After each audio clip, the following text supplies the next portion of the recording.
पीरे कामिल episode number 14।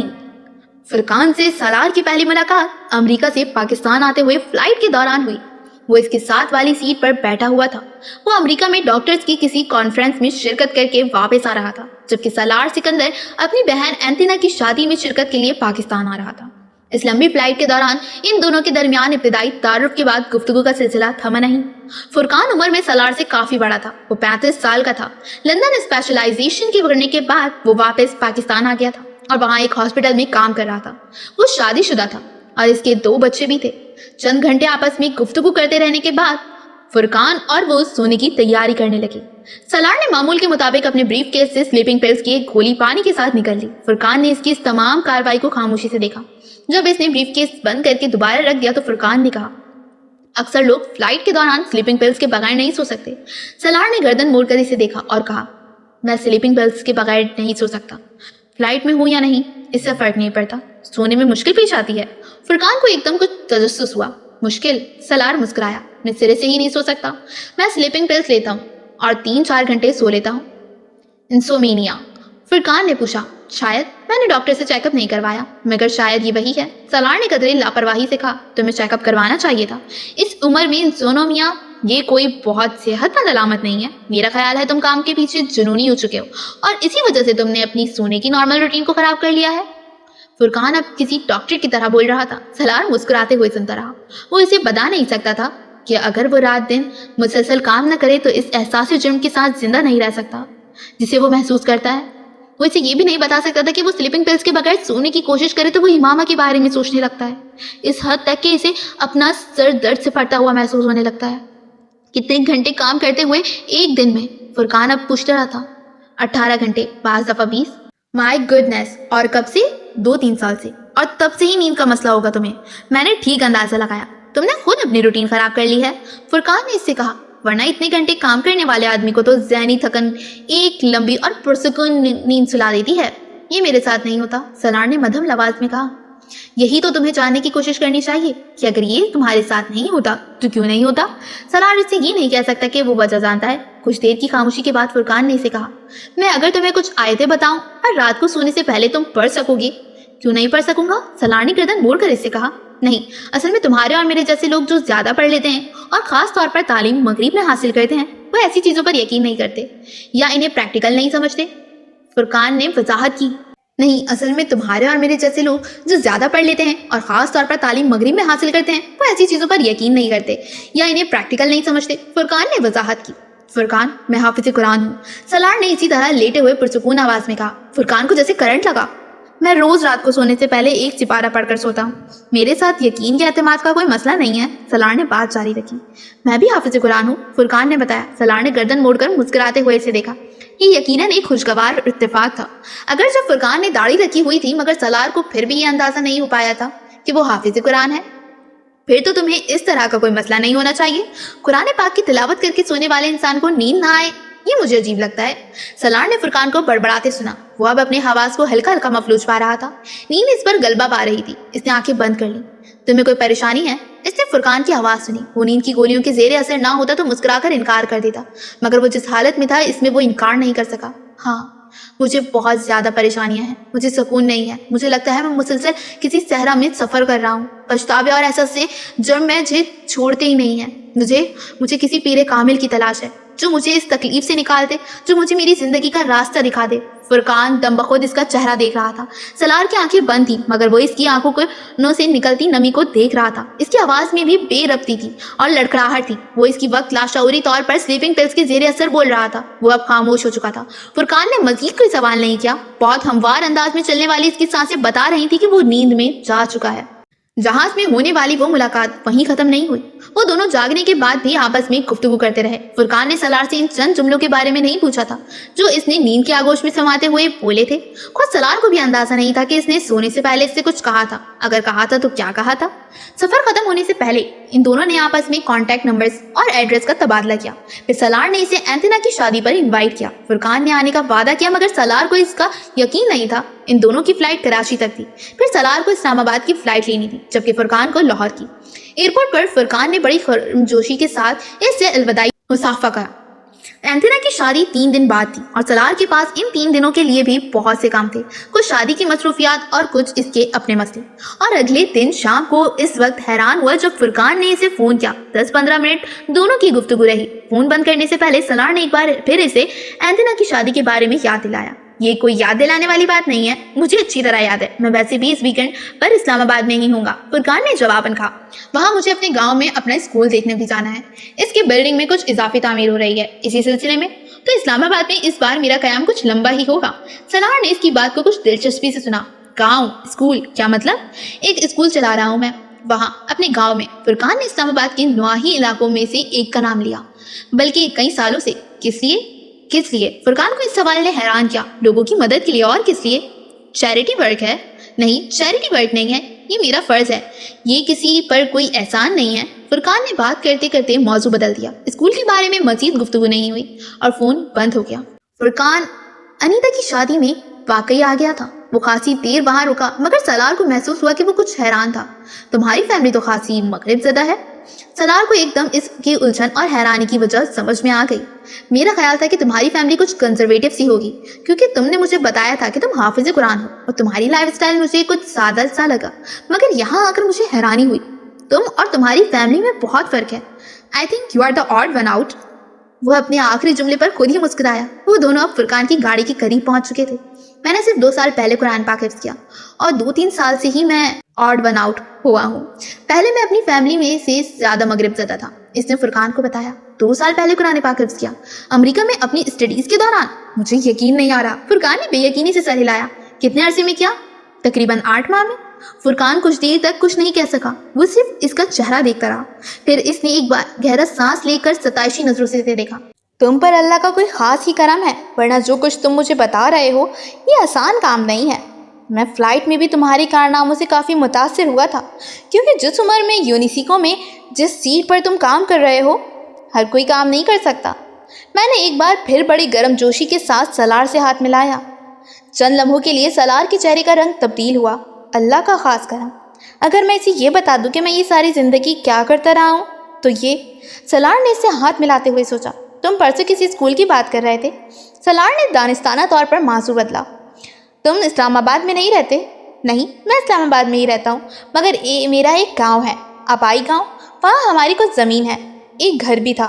Furqan इसे तफसील से बताने लगा। कई साल पहले मेरे वालिदैन इस्लामाबाद शिफ्ट हो गए थे।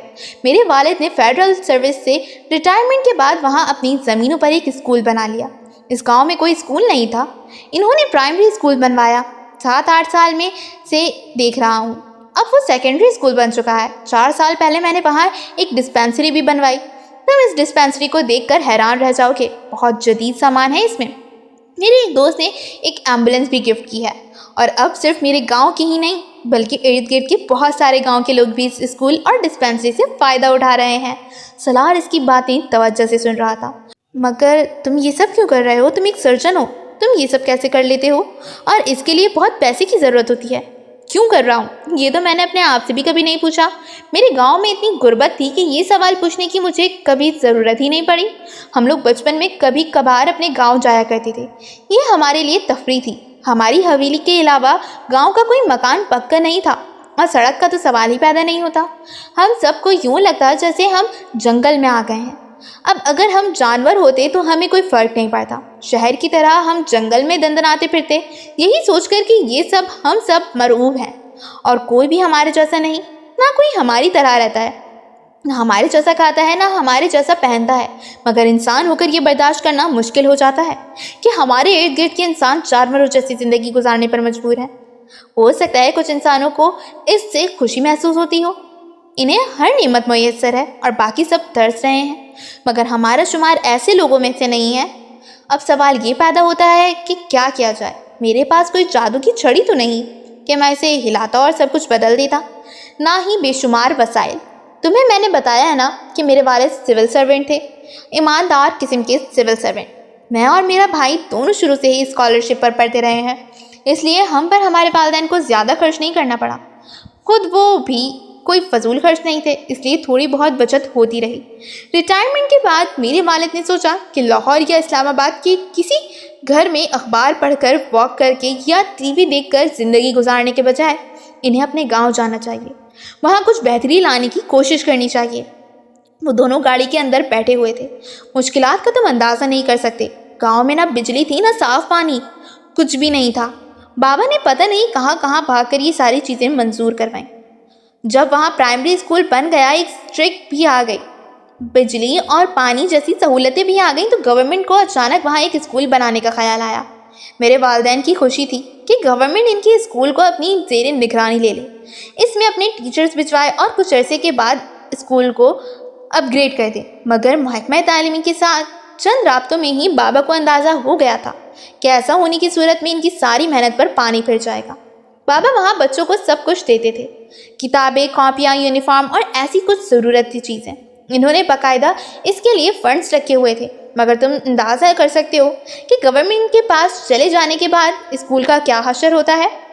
سب سے پہلے وہ فنڈز چاہتے ہیں, پھر باقی سب کچھ. اس لیے بابا خود ہی اس اسکول کو چلاتے رہے. محکمہ تعلیم نے وہاں اسکول پر بھی کھولا, مگر وہاں ایک بچہ بھی نہیں گیا. پھر ہار مان کر انہوں نے وہ اسکول بند کر دیا اور ہمارے اسکول کو اپ گریڈ کر دیا. بابا کے کچھ دوستوں نے اس سلسلے میں ان کی مدد کی. اسی طرح ان کی اپ گریڈنگ ہوتی گئی. میں ان دنوں لندن میں پڑھتا رہا تھا اور میرے روپے بچا بچا کر بھیجا کرتا تھا. ابھی بھی ہم اس کو اور ترقی دے رہے ہیں. آس پاس کے گاؤں کے لوگ بھی اپنے بچوں کو ہمارے پاس بھجواتے ہیں. میں جب پاکستان واپس آیا تو میں نے وہاں ایک باضابطہ قسم کی ڈسپینسری قائم کی.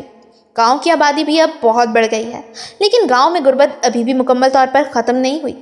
تعلیم سے اتنا ضرور ہوا کہ گاؤں کے کچھ بچے باہر شہر میں پڑھنے کے لیے جانے لگے. کچھ مختلف ہنر سیکھ رہے ہیں. وہ جو غربت کا ایک چکر تھا وہ ختم ہو رہا ہے. ان کی یہ نسلیں نہیں تو اگلی نسلیں شاید تمہارے اور میرے جیسے تعلیمی اداروں سے اعلیٰ ڈگریز لے کر نکلیں. کون کہہ سکتا ہے, وہ مسکراتے ہوئے بولا. ہر ماہ ایک ویکینڈ پر گاؤں جاتا ہوں. وہاں 2 کمپاؤنڈر ہیں مگر کوئی ڈاکٹر نہیں ہے. ایک ویکینڈ پر میں وہاں ہو جاتا ہوں, باقی 3 ویکینڈ پر بھی ہم کسی نہ کسی کو وہاں بھجوا دیتے ہیں. پھر میں وہاں ہر 3 بعد ماہ ایک میڈیکل کیمپ لگواتا ہوں. اور اس سب کے لیے روپیہ کہاں سے آتا ہے؟ شروع میں تو یہ بابا کا روپیہ تھا. انہی کی زمین پر اسکول بنا, ان کی گریجویٹی سے اس کی تعمیر ہوئی. میری امی نے بھی اپنے پاس موجود رقم سے ان کی مدد کی. پھر بابا کے کچھ دوست بھی مالی امداد کرنے لگے.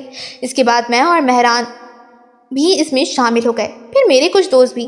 میں اپنی انکم ایک خاص حصے ہر ماہ گاؤں بھجواتا.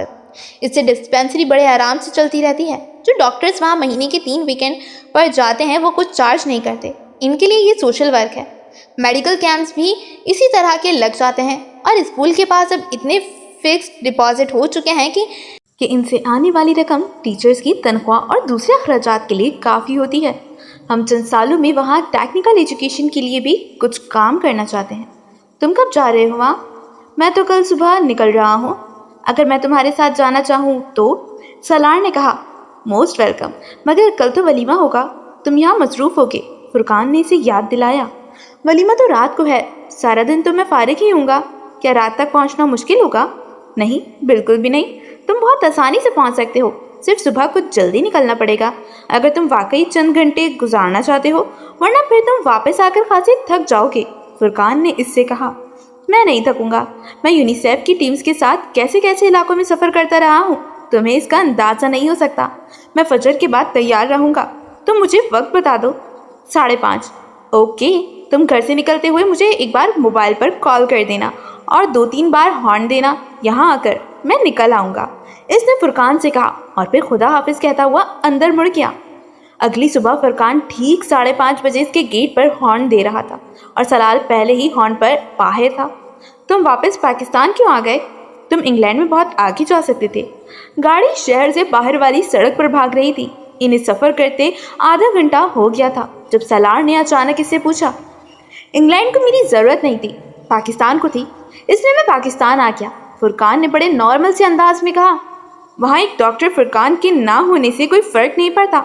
یہاں ایک ڈاکٹر فرقان کے نہ ہونے سے بہت فرق پڑ جاتا. یہاں میری خدمات کی ضرورت ہے, اس نے آخری جملے پر زور دیتے ہوئے کہا. مگر وہاں اتنے سالوں میں تم بہت آگے جا سکتے تھے. پھر پروفیشنلی بھی تم بہت کچھ سیکھتے. فائنینشلی بھی تم اس پروجیکٹ کے لیے زیادہ روپیہ حاصل کر سکتے تھے جو تم نے شروع کیا ہوا ہے. آفٹر آل پاکستان میں تم اتنے کامیاب نہیں ہو سکتے. سالار نے کہا۔ اگر کامیابی سے تمہارا مراد پاؤنڈز کی تعداد اور سہولت سے ہے تو ہاں، دونوں جگہوں کا کوئی مقابلہ نہیں ہے، لیکن اگر تمہارا اشارہ علاج کی طرف ہے تو میں یہاں زیادہ لوگوں کی زندگی بانٹ رہا ہوں۔ جو اطمینان ڈاکٹر اپنے صحت یاب ہونے والے مریض کو دیکھ کر حاصل کرتا ہے، تم اس کا اندازہ نہیں کر سکتے۔ انگلینڈ انکالوجسٹ سے بھرا ہوا ہے، پاکستان میں ان کی تعداد انگلیوں پر گنی جا سکتی ہے۔ میں وہاں رہ کر پیسوں کا ڈھیر بھی یہاں بھجواتا رہتا تو کیا فرق پڑنا؟ جہاں ایک فرد کی کمی ہوتی ہے وہاں اس فرد سے ہی وہ کمی پوری ہوتی۔ روپیہ یا دوسری کوئی چیز اس کی جگہ نہیں لے سکتے۔ میں بہت کانے ہوں سالار، میری پوری فیملی بہت کانے ہیں۔ اگر میں نے کوئی چیز سیکھی ہے تو وہ سب سے پہلے میرے اپنوں کے لیے کام آنی چاہیے۔ میں اپنے لوگوں کو مرتا چھوڑ کر دوسرے لوگوں کی زندگی نہیں بچا سکتا۔ پاکستان میں کچھ بھی صحیح نہیں ہے، سب کچھ خراب ہے، کچھ بھی ٹھیک نہیں ہے۔ سہولتوں سے خالی ہاسپٹلز اور حد سے زیادہ برا اور کرپٹ ہیلتھ سسٹم۔ جس برائی اور خامی کا سوچو وہاں یہاں ہے، مگر میں اس جگہ کو نہیں چھوڑ سکتا۔ اگر میرے ہاتھ میں شفا ہے تو پھر سب سے پہلے یہ شفا میرے اپنے لوگوں کو ملنی چاہیے۔ سالار بہت دیر تک کچھ نہیں بول سکا۔ گاڑی میں ایک دم خاموشی چھا گئی تھی۔ تم نے مجھ سے یہ سوال پوچھ لیا کہ میں پاکستان کیوں آ گیا، کہ اب تم سے یہ سوال پوچھوں کہ تم پاکستان کیوں نہیں آ جاتے؟ فرقان نے کچھ دیر بعد خاموشی کے بعد مسکراتے ہوئے کہا، میں یہاں نہیں رہ سکتا۔ سالار نے بے اختیار کہا، تم پیسوں اور سہولتوں کی وجہ سے یہ کہہ رہے ہو؟ نہیں، پیسہ یا سہولتیں میرا مسئلہ نہیں ہے، نہ اب نہ پہلے کبھی۔ تم میرا بیک گراؤنڈ جان چکے ہو۔ پھر کچھ بھی نہیں، بس میں یہاں نہیں آ سکتا، اس نے قطعی لہجے میں کہا۔ یہاں تمہاری ضرورت ہے۔ کس کو؟ اس ملک کو۔ سالار بے اختیار مسکرایا۔ میں تمہاری طرح کی حب الوطنی نہیں رکھتا، میرے بغیر بھی سب کچھ ٹھیک ہے یہاں۔ ایک ڈاکٹر کی اور بات ہے، مگر ایک اکنامسٹ تو کسی کو زندگی اور موت نہیں دے سکتا۔ تم جو سروسز وہاں دے رہے ہو وہ یہاں کے اداروں کو دے سکتے ہو۔ جو کچھ اپنے لیکچرز میں وہاں کی یونیورسٹیز میں سکھا رہے ہو یہاں کی یونیورسٹیز میں سکھا سکتے ہو۔ اس کا دل چاہا وہ فرقان سے کہے کہ وہ یہاں آ کر کچھ بھی سکھانے کے قابل نہیں رہ سکے گا، مگر وہ خاموشی سے اس کی بات سنتا رہا۔ تم نے افریقہ کی غربت، بھوک اور بیماری کی دیکھی ہے، تم یہاں کی غربت، بھوک اور بیماری دیکھو گے تو حیران رہ جاؤ گے۔ یہاں صورتحال ان ملکوں کی طرح خراب نہیں ہے فرقان، یہاں اتنی پسماندگی نہیں ہے۔ اسلام آباد کے جس سیکٹر میں تم پلے بڑے ہو وہاں رہ کر ارد گرد کی زندگی کا اندازہ لگانا بہت مشکل ہے۔ تم اسلام آباد کی قریبی گاؤں میں چلے جاؤ تو تمہیں اندازہ ہو جائے گا کہ یہ ملک کتنا خوشحال ہے۔ فرقان، میں تمہارے اس پروجیکٹ میں کچھ کنٹریبیوشن کرنا چاہتا ہوں۔ سالار نے ایک دم بات کا موضوع بدلنا چاہا۔ سالار، میرے اس پروجیکٹ کو کافی اور حالی کسی مدد کی ضرورت نہیں ہے۔ تم اگر ایسا کوئی کام کرنا چاہتے ہو تم خود کسی گاؤں میں اس طرح کا کام شروع کرو، تمہارے پاس فنڈز کی کمی نہیں ہوگی۔ میرے پاس وقت نہیں ہے، میں امریکہ میں بیٹھ کر یہ سب کچھ نہیں چلا سکتا۔ تم اگر یہ چاہتے ہو تو کسی دوسرے گاؤں میں بھی کوئی اسکول قائم کیا جائے تو میں اسے سپورٹ کرنے کو تیار ہوں۔ میرے لیے ذاتی طور پر وقت دینا مشکل ہے۔ فرقان اس بار خاموش رہا، شاید اسے اندازہ ہو گیا تھا کہ سالار اب اس اصرار پر کچھ جھنجلا رہا تھا۔ بات کا موضوع ایک بار پھر فرقان کے گاؤں کی طرف مڑ گیا۔ وہ دن سالار کے لیے زندگی کی یادگار ترین دنوں میں سے ایک تھا۔ وہ اس اسکول کو دیکھ کر واقعی بڑا متاثر ہوا تھا، مگر اس سے بھی زیادہ متاثر وہ اس ڈسپینسری کو دیکھ کر ہوا تھا جہاں وہ گیا تھا۔ اسے ایک چھوٹا ہاسپٹل کہنا زیادہ بہتر تھا۔ ڈاکٹر کے نہ ہونے کے باوجود تو بڑے منظم طریقے سے چلایا جا رہا تھا۔ اس دن فرقان کی آمد متوقع تھی اور اس کے انتظار میں مریضوں کی ایک بڑی تعداد بھی موجود تھی۔ فرقان آتے ہی مصروف ہو گیا۔ ہاسپٹل کا احاطہ مریضوں سے بھرا ہوا تھا۔ وہاں ہر عمر اور ہر طرح کے مریض تھے، نوزائیدہ بچے، عورتیں، بوڑھے، جوان۔ سالار احاطے میں لاشعوری طور پر چہل قدمی کرتا رہا۔ وہاں موجود چند لوگوں نے اسے بھی ڈاکٹر سمجھا اور اس کے قریب چلے آئے۔ سالار ان سے بات چیت کرنے لگا۔ زندگی میں پہلی بار وہ کینسر کے ایک اسپیشلسٹ کو ایک فزیشین کے طور پر چیک اپ کرتے اور نسخے لکھتے دیکھ رہا تھا۔ اس نے اعتراف کیا، اس نے زندگی میں فرقان سے اچھا ڈاکٹر کبھی نہیں دیکھا تھا۔ وہ بے حد پروفیشنل اور بے حد نرم مزاج تھا۔ اس تمام عمل میں اس کی چہرے کی مسکراہٹ ایک لمحے کے لیے بھی غائب نہیں ہوئی تھی۔ سالار کو یوں لگ رہا تھا جیسے اس نے اپنے ہونٹ پر مسکراہٹ کو کسی چیز کے ساتھ چپکایا ہوا تھا۔ کچھ وقت گزرنے کے بعد اس نے سالار کو ایک آدمی کے ساتھ اسکول بھجوا دیا۔ وہ وہاں اس کے والدین سے ملا۔ وہ اس کی آمد سے پہلے ہی باخبر تھے۔ یقیناً فرقان نے ان کو فون پر بتایا تھا۔ وہ ان کے ساتھ اسکول میں پھرتا رہا۔ स्कूल की इमारत इसकी ताक़त से बरक्स बहुत वसी और बहुत अच्छी बनी हुई थी। इसे वहाँ मौजूद बच्चों की तादाद देखकर भी हैरत हो रही थी। वहाँ कुछ घंटे रुकने के बाद वो इन दोनों के साथ इन हवेली में आ गया। हवेली के बैरूनी दरवाजे से अंदर दाखिल होते ही बेख्तियार इसका दिल खुश हुआ था। इसे इस गांव में इस किस्म के शानदार लॉन की तवक्को नहीं थी। वहाँ पौधों की भरमार थी मगर बेतरतीबी नहीं थी। बहुत शानदार लॉन है, बहुत आर्टिस्टिक। वो तारीफ किए बगैर नहीं रह सका। ये शकील साहब का शौक है, फुरकान की अम्मी ने कहा। मेरा और नौशीन का, फुरकान के वालिद ने इजाफा किया। नौशीन? सलार ने सवालिया अंदाज में कहा। फुरकान की बीवी, ये आर्टिस्टिक टच इसी का है, इन्होंने मुस्कुराते हुए कहा। फुरकान ने मुझे बताया था कि इसकी फैमिली लाहौर में होती है। सलार को याद था। हाँ, वो लोग लाहौर में ही होते हैं मगर फुरकान महीने में एक वीकेंड यहाँ गुजारता है, फिर वो अपनी फैमिली भी यहाँ लाता है। ये स्लाइड्स इसके बच्चों के लिए लगवाई हैं। नौशीन भी डॉक्टर है, अभी बच्चे छोटे हैं इसलिए प्रैक्टिस नहीं करती, मगर जब यहाँ आती है तो फुरकान के साथ डिस्पेंसरी जाती है। इस बार वो अपने भाई की शादी में मसरूफ़ थी इसलिए फुरकान के साथ नहीं आ सकी। वो इधर उधर नजरें दौड़ाते इनकी बातें सुनता रहा। वो इनके साथ लंच करने के लिए घर पर आया था और इसका ख्याल था कि कुछ देर तक फुरकान भी आ जाएगा, मगर जब खाना लगना शुरू हो गया तो इसने फुरकान के बारे में पूछा। वो दोपहर का खाना यहाँ नहीं खाता, सिर्फ एक सैंडविच और चाय का कप लेता है। इसमें भी 5 मिनट से ज़्यादा नहीं लगते। इसके पास मरीज़ इतने होते हैं कि वो शाम तक बिल्कुल फारिग नहीं होता, खाना वाना बिल्कुल भूल जाता है। फुरकान की अम्मी ने इससे कहा। वो इनके साथ बातें करते हुए खाना खाने लगा। फुरकान के वालिद फाइनेंस डिस्ट्रिक्ट में ही काम करते थे और पीसो ग्रेड में रिटायर हुए थे। ये जानकर कि सलार का ताल्लुक भी फाइनेंस से ही था, इनके जोश में कुछ इजाफा हो गया। सलार को इनसे बातें करते हुए वक्त गुजरने का एहसास नहीं हुआ। सलार ने इनसे इस स्कूल के हवाले से बात की। स्कूल के लिए हमें फ़िलहाल किसी चीज़ की ज़रूरत नहीं है, हमारे पास खासे फंड्स हैं। फुरकान का एक दोस्त एक नया ब्लॉग भी बनवा रहा है, बल्कि बन ही चुका है, तुमने तो देखा ही है। हाँ, तुम अगर कुछ करना चाहते हो तो डिस्पेंसरी के लिए करो। हमें एक मुस्तकिल डॉक्टर की ज़रूरत है और हम इसके लिए हेल्थ मिनिस्ट्री में बहुत दफ़ा दरख्वास्तें दे चुके हैं। फुरकान ने अपने ताल्लुकात भी इस्तेमाल किए हैं, मगर फिर भी कोई डॉक्टर यहाँ मुस्तकिल तौर पर आकर रहने को तैयार नहीं और हमें एक डॉक्टर की अशद ज़रूरत है। तुमने मरीज़ों की तादाद देखी होगी। एक करीबी गांव में एक डिस्पेंसरी और डॉक्टर है, मगर डॉक्टर मुस्तकिल छुट्टी पर है और अगला डॉक्टर भी आने से पहले ही छुट्टी पर चला जाता है। मैं इस सिलसिले में जो कुछ कर सका ज़रूर करूँगा, लेकिन मैं चाहता हूँ कि इस स्कूल के लिए भी कुछ कर सकूँ। वो वापस जाने के बाद कोशिश करूँगा कि आपको यूनिसिको में एक तरफ से किसी NGO के ज़रिए हर साल एक ग्रांट भी मिलती रहे, लेकिन हमें इसकी ज़रूरत नहीं है। ये सब कुछ जो तुमने देखा है ये सब हम लोगों ने खुद किया है।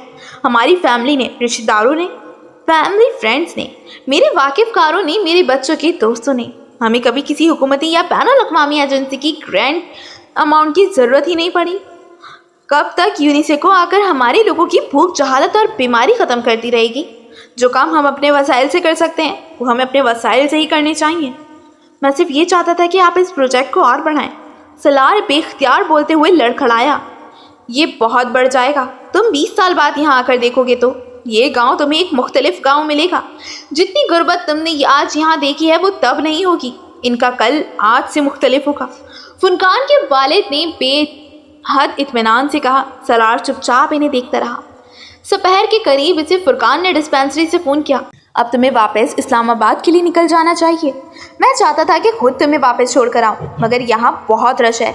जो लोग दूसरे गांव से आते हैं, अगर मैं इन्हें आज चेक नहीं कर सका तो इन्हें बहुत जहमत होगी, इसलिए मैं अपने डिस्पेंसर को भिजवा रहा हूँ। वो गाड़ी में तुम्हें इस्लामाबाद छोड़ आएगा। इसने प्रोग्राम तय किया। ओके, सलार ने कहा। जाने से पहले डिस्पेंसरी आकर मुझसे मिल लेना, इसने फ़ोन बंद करते हुए कहा। सलार ने एक बार फिर फुरकान के वालिदैन के साथ चाय पी। गाड़ी तब तक वहाँ आ चुकी थी। फिर वो वहाँ से गाड़ी में फुरकान के पास चला गया। सुबह वाली भीड़ अब कम हो चुकी थी। वहाँ अब सिर्फ 25-30 के करीब लोग थे। फुरकान एक बूढ़े आदमी का मुआयना कर रहा था। सलार को देखकर मुस्कुराया। मैं 2 मिनट में इन्हें छोड़कर आता हूँ, इसने मरीज से कहा और फिर उठकर खड़ा हो गया। सलार के साथ चलता हुआ वो बाहर गाड़ी तक आया। तुम कब तक पाकिस्तान में हो? इसने सलार से पूछा। 1.5 हफ्ता। फिर तो दोबारा मुलाकात नहीं हो सकेगी तुमसे, क्योंकि मैं तो अब अगले ही माह इस्लामाबाद और यहाँ आऊँगा, लेकिन मैं तुम्हें फ़ोन करूँगा। तुम्हारी फ़्लाइट कब है? सलार ने इसके सवाल को नज़रअंदाज किया। मुलाकात क्यों नहीं हो सकती? मैं लाहौर आ सकता हूँ अगर तुम इनवाइट करो। फुरकान कुछ हैरान अंदाज में मुस्कुराया। सलार इससे हाथ मिलाते हुए गाड़ी में बैठ गया। सलार नहीं जानता था इसे कौन सी चीज़ इस तरह अचानक फुरकान के इतने करीब ले आई थी। वो ये भी नहीं जानता था कि वो क्यों फुरकान को इतना पसंद कर रहा था। वो इसकी वजह समझने से कासिर था। फुरकान के साथ इसका गांव देखने के 4 दिन बाद वो लाहौर गया। वो वहाँ 1 दिन के लिए गया था और इसने फुरकान को फ़ोन पर इसकी इत्तला दी। फुरकान ने इसे एयरपोर्ट पर पिक करने और अपने साथ रहने की ऑफ़र की, मगर इसने इनकार कर दिया। वो फुरकान से तयशुदा प्रोग्राम के मुताबिक 4 बजे के करीब इसके घर पहुँचा। वो एक अच्छे इलाके में एक इमारत के ग्राउंड फ्लोर के एक फ्लैट में रहता था। दरवाजे के साथ मौजूद बैल दबाकर वो खामोशी से खड़ा हो गया। अंदर से एकदम किसी बच्चे के भागने की आवाज़ आई। एक 4-5 साल की बच्ची डोर चैन की वजह से दरवाजे में आने वाली झुर्री से इसको देख रही थी। आपको किससे मिलना है? सलार इसे देखकर दोस्ताना अंदाज में मुस्कुराया था, मगर इस बच्ची के चेहरे पर कोई मुस्कुराहट नहीं आई। वो बड़ी संजीदगी से सलार से पूछ रही थी, बेटा मुझे आपके पापा से मिलना है। इस बच्ची और फुरकान के चेहरे में इतनी मुबासलत थी कि इसके लिए यह अंदाज़ा लगाना मुश्किल नहीं था कि वो फुरकान की बेटी थी। पापा इस वक्त किसी से नहीं मिलते, इसने बड़ी संजीदगी से इत्तला दी गई। मुझसे मिल लेंगे, सलार ने कदरे महफूज होते हुए कहा। आपसे क्यों मिल लेंगे? फ़ौरन जवाब आया, क्योंकि मैं इनका दोस्त हूँ। आप इन्हें जाकर बताएं कि सलार अंकल आए हैं तो वो मुझसे ज़रूर मिल लेंगे। सलार ने मुस्कुराते हुए नरमी से कहा। वो इसकी मुस्कुराहट से मुतासिर नहीं हुई। लेकिन आप मेरे अंकल तो नहीं हैं। सलार को बेख्तियार हंसी आ गई। आप ना हंसें, वो बेख्तियार बिगड़ी। सलार पंचों के बेल इसके मुकाबले बैठ गया। अच्छा मैं नहीं हंसता, इसने चेहरे की मुस्कुराहट को छुपाया। आप इस फ्रॉक में बहुत अच्छी लग रही हैं। वो अब कुछ करीब से इसका जायज़ा लेते हुए बोला। इसकी तारीफ ने दरवाजे की झुर्री से झांकती हुई मोहतरमा के तासुरात और मूड में कोई तब्दीली नहीं की। लेकिन आप मुझे अच्छे नहीं लगे। इसके जुमले से ज़्यादा इसके तासुरात ने सलार को महफूज किया। वो अब कुछ दूर से फ्लैट के अंदर किसी के कदमों की आवाज़ सुन रहा था। कोई दरवाजे की तरफ आ रहा था। क्यों? मैं क्यों नहीं अच्छा लगा? इसने मुस्कुराते हुए इत्मीनान से पूछा।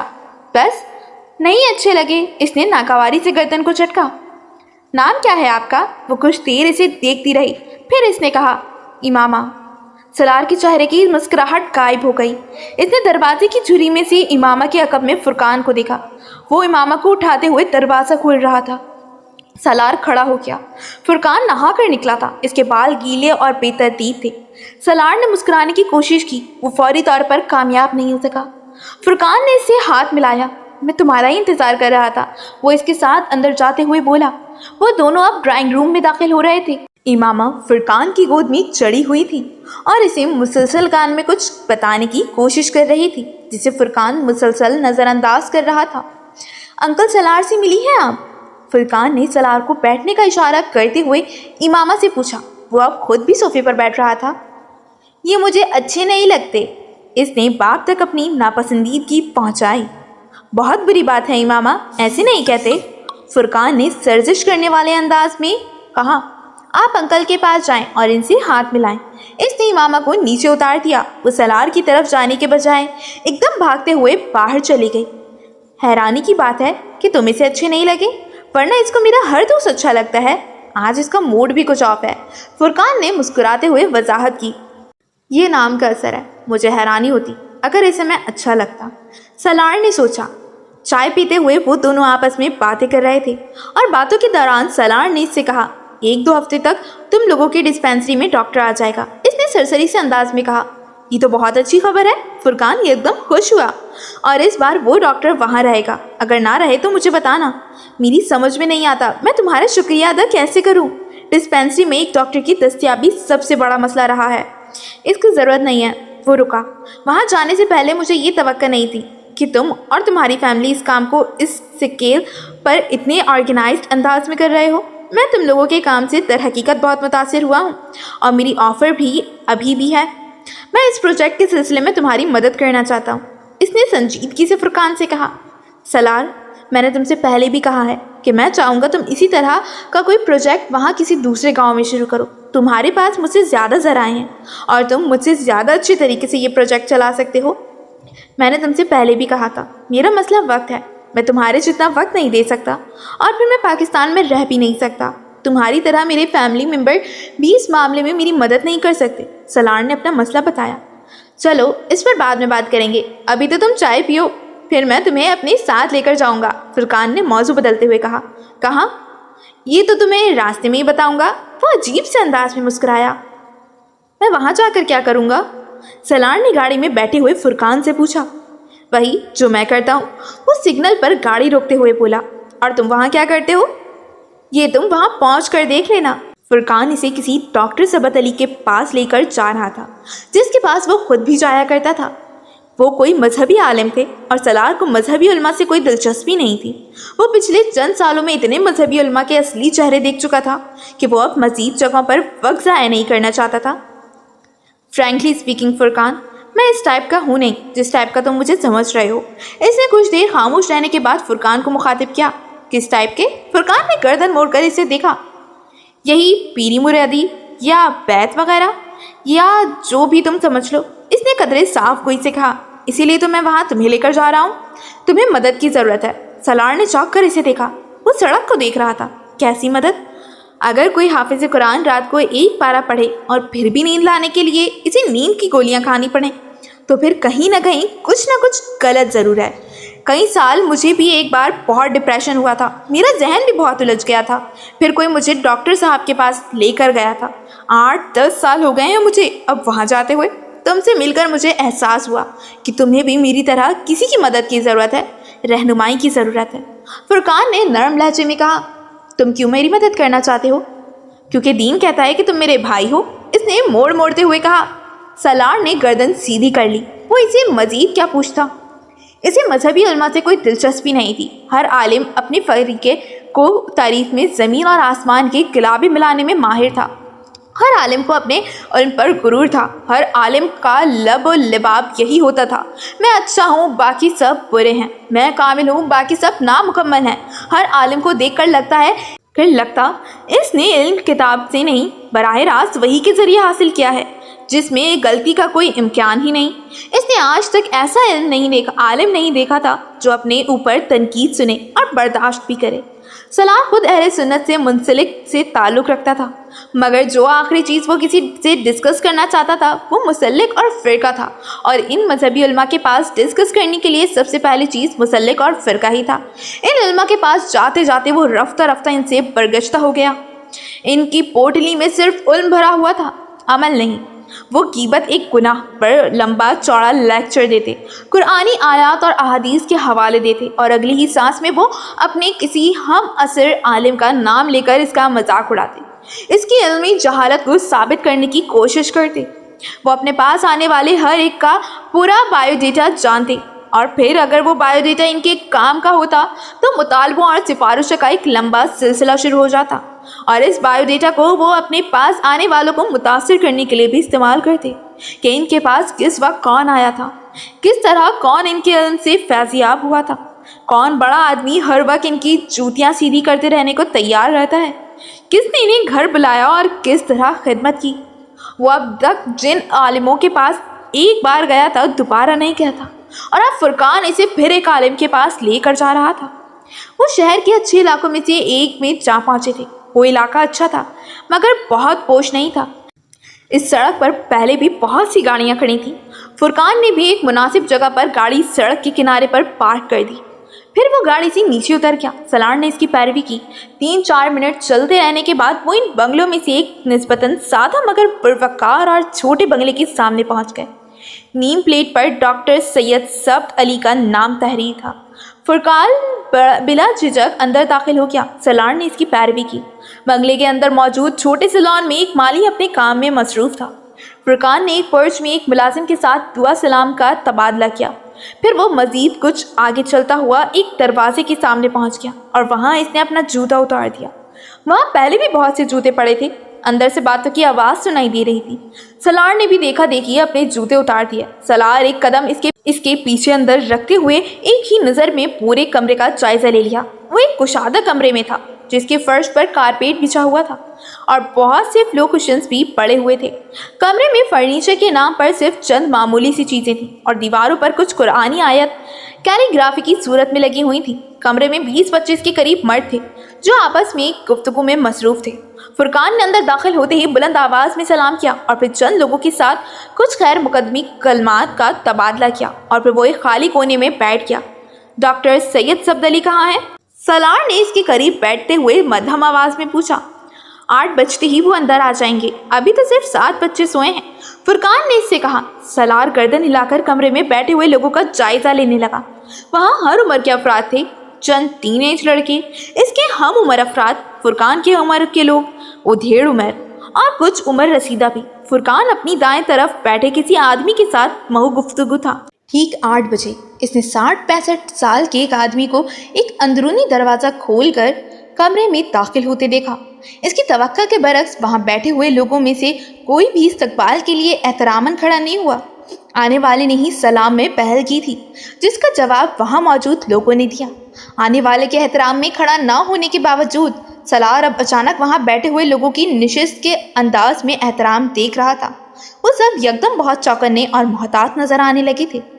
आने वाले यकीनन डॉक्टर सैयद सब अली थे।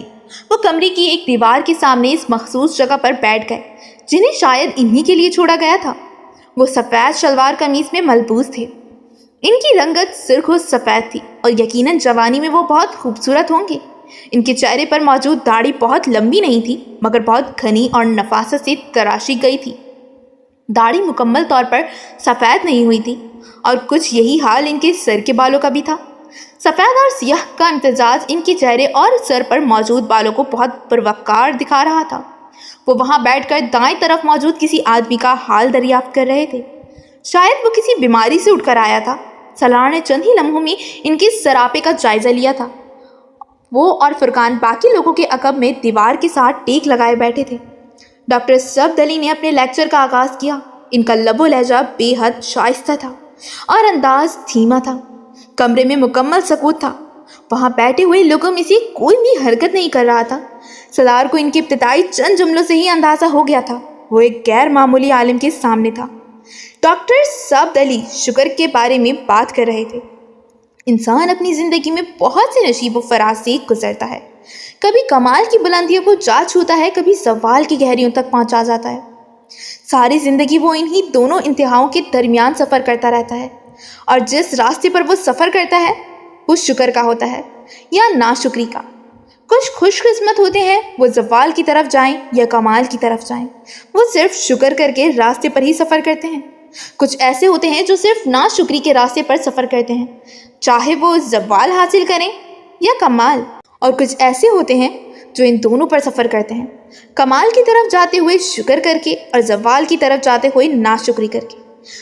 इंसान अल्लाह की इन गिनत मखलूक़ात में से एक मखलूक है, अशरफुल मखलूक़ात है, मगर मखलूक ही है।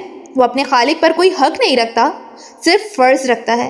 वो ज़मीन पर किसी ऐसे ट्रैक रिकॉर्ड के साथ नहीं उतारा गया कि वो अल्लाह से किसी भी चीज़ को अपना हक समझकर मुतालबा कर सके, मगर इसके बावजूद इस पर अल्लाह ने अपनी रहमत का आगाज़ जन्नत से किया।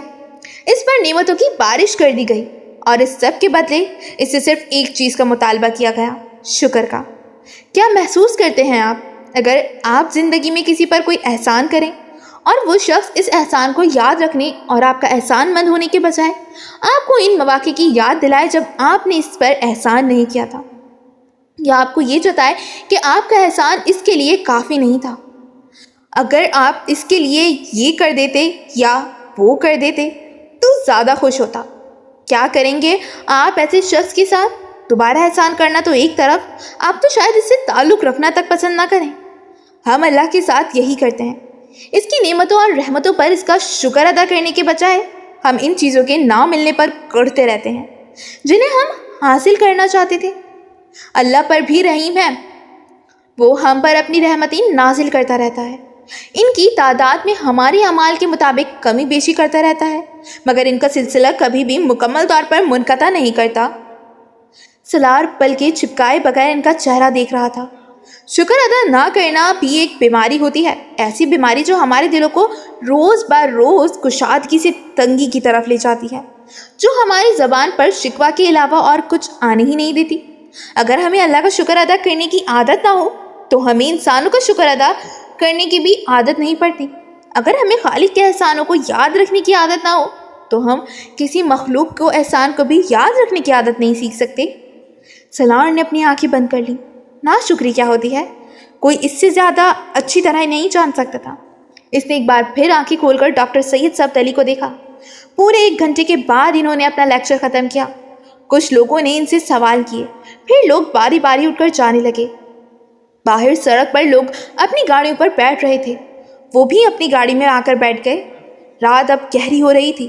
سالار کے کانوں میں ابھی بھی ڈاکٹر ثبت علی کی باتیں گونج رہی تھیں۔ فرقان گاڑی سٹارٹ کر کے واپسی کا سفر شروع کر چکا تھا۔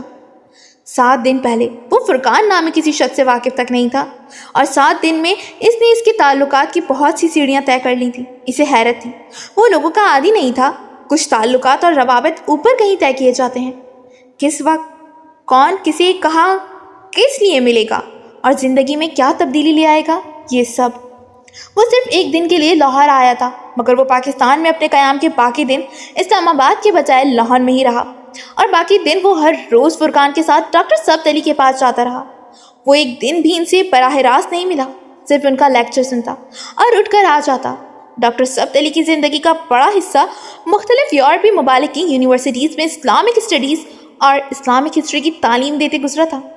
پچھلے 10-12 سال سے وہ پاکستان میں یہاں ایک یونیورسٹی سے وابستہ تھے، اور فرقان تقریباً اتنا ہی عرصہ سے انہیں جانتا تھا۔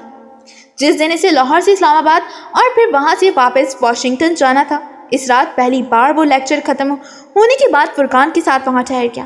باری باری تمام لوگ کمرے سے نکل رہے تھے۔ ڈاکٹر ثبت علی کھڑے تھے اور کچھ لوگوں سے الوداعی مصافحہ کر رہے تھے۔ فرقان اس کے ساتھ ڈاکٹر ثبت علی کی طرف بڑھ گیا۔ ڈاکٹر ثبت علی کے چہرے پر فرقان کو دیکھ کر مسکراہٹ نمودار ہوئی تھی۔ وہ کمرے میں موجود آخری آدمی کو رخصت کر رہے تھے۔ کیسے ہیں آپ فرقان صاحب؟ انہوں نے فرقان کو مخاطب کیا۔ بڑے دنوں کے بعد رکے ہیں آپ یہاں پر۔ فرقان نے کوئی وضاحت دی، پھر سالار کا تعارف کروایا۔ یہ سالار سکندر ہیں، میرے دوست۔ سالار نے اپنا نام سننے پر انہیں ایک دم چونکتے دیکھا، اور پھر وہ کچھ حیران ہو گئے، مگر اگلے ہی لمحے ان کے چہرے پر ایک بار پھر پہلے والی مسکراہٹ تھی۔ فرقان اب اس کا تفصیلی تعارف کروا رہا تھا۔ آئیے بیٹھیے، ڈاکٹر ثبت علی نے فرشی نشست کی طرف اشارہ کرتے ہوئے کہا۔ فرقان اور وہ ان کے ساتھ فاصلے پر بیٹھ گئے۔ وہ فرقان کے ساتھ اس کے پروجیکٹ کے حوالے سے بات کر رہے تھے۔ سالار خاموشی سے باری باری ان کے دونوں کے چہرے کو دیکھ رہا تھا۔ گفتگو کے دوران ان کا ملازم اندر آیا اور انہوں نے ان سے کھانا لانے کے کہا۔ ملازم نے اس کمرے میں دسترخوان بچھا کر کھانا لگا دیا۔ فرقان یقیناً پہلے بھی وہاں کئی بار کھانا کھاتا رہا تھا۔ وہ جب ہاتھ دھو کر کھانا کھانے کے لیے واپس کمرے میں پہنچا اور دسترخوان پر بیٹھا تو ڈاکٹر ثبت علی نے اچانک اسے مخاطب کیا۔ آپ مسکراتے نہیں ہیں سالار؟ وہ ان کے سوال سے زیادہ سوال کی نوعیت پر گڑبڑا گیا۔ کچھ ہونک سا وہ انہیں دیکھتا رہا۔ اس عمر میں اتنی سنجیدگی تو کوئی مناسب بات نہیں۔ سالار کچھ حیرانی سے مسکرایا۔ 15-20 منٹ کی ملاقات میں وہ یہ کیسے جان گئے تھے کہ وہ مسکرانے کا عادی نہیں رہا تھا؟ وہ فرقان کی طرف دیکھ کر کچھ جھیپا، پھر اس نے مسکرانے کی کوشش کی۔ یہ آسان کام ثابت نہیں ہوا۔ کیا میرا چہرہ میرے ہر احساس کو ظاہر کرنے لگا ہے کہ پہلے فرقان اور اب ڈاکٹر ثبت علی مجھ سے میری سنجیدگی کی وجہ جاننا چاہتے ہیں؟ اس نے سوچا۔ ایسی کوئی بات نہیں ہے، میں اتنا سنجیدہ نہیں ہوں۔ اس نے ڈاکٹر ثبت علی سے زیادہ جیسے خود کو بتایا۔ ممکن ہے ایسا ہی ہو، ڈاکٹر ثبت نے مسکراتے ہوئے کہا۔ کھانے کے بعد دونوں کی رخصت کرنے سے پہلے وہ اندر گئے۔ واپسی پر ان کے ہاتھ میں ایک کتاب تھی۔ وہ کتاب انہوں نے سالار کی طرف پڑھا دی۔ آپ کا تعلق معاشیت سے ہے۔ کچھ عرصے پہلے میں نے اسلامی اقتصادیات کے بارے میں یہ کتاب لکھی ہے۔ مجھے خوشی ہوگی اگر آپ اسے پڑھیں تاکہ آپ کو اسلامی اقتصادی کے نظام کے بارے میں بھی کچھ واقفیت ہو۔ سالار نے کتاب ان کے ہاتھ سے پکڑ لی۔ کتاب پر ایک نظر ڈالتے ہوئے اس نے مدھم آواز میں ڈاکٹر ثبت علی سے کہا، میں واپس جا کر بھی آپ سے رابطہ رکھنا چاہتا ہوں۔ میں آپ سے صرف اقتصادیات کے بارے میں نہیں سیکھنا چاہتا، اور بھی بہت کچھ جاننا چاہتا ہوں۔ ڈاکٹر ثبت علی نے نرمی سے اس کا کندھا تھپتھپایا۔ ڈاکٹر ثبت علی صاحب کے پاس جتنے لوگ بھی آتے ہیں وہ کسی نہ کسی حوالے سے کمیونٹی ورک سے وابستہ ہیں۔ کچھ پہلے ہی اس کام میں انوالو ہوتے ہیں، اور جو پہلے نہیں ہوتے وہ بعد میں ہو جاتے ہیں۔ ڈاکٹر ثبت علی سے پہلے ملاقات کے بعد فرقان نے اسے بتایا، ان کے پاس آنے والے زیادہ تر لوگ بہت کوالیفائڈ ہیں، بڑے بڑے اداروں سے وابستہ ہیں۔ میں بھی اتفاقاً ان کے پاس جانا شروع ہوا۔ لندن میں ایک بار ان کا لیکچر سننے کا اتفاق ہوا، پھر پاکستان آنے پر ایک دوست کی توسط سے ان سے ملنے کا موقع ملا، اور پھر اس کے بعد سے میں ان کے پاس جا رہا ہوں، اور مجھے محسوس ہوتا ہے کہ زندگی کے بارے میں میرے نظریات پہلے کی نسبت اب بہت صاف اور واضح ہیں۔ ذہنی طور پر بھی میں پہلے کی نسبت اب زیادہ مضبوط ہو گیا ہوں۔ تم اس پروجیکٹ کے بارے میں پوچھ رہے تھے۔ اس پروجیکٹ میں میری بہت زیادہ مدد ڈاکٹر سبت علی کے پاس آنے والے لوگوں نے بھی کی ہے۔ بہت ساری سہولیات انہی لوگوں نے فراہم کی، اور میں یہاں اس قسم کے پروجیکٹ پر کام کرنے والا واحد نہیں ہوں، اور ہم ایک دوسرے کی مدد بھی کرتے ہیں۔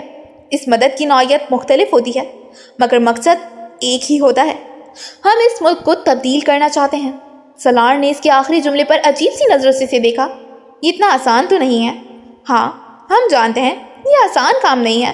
ہم یہ بھی جانتے ہیں یہ سب ہماری زندگیوں میں نہیں ہوگا، مگر ہم وہ بنیاد ضرور فراہم کر دینا چاہتے ہیں جن پر ہمارے بچے اور ان کے بعد آنے والی نسل تعمیر کرتی رہے۔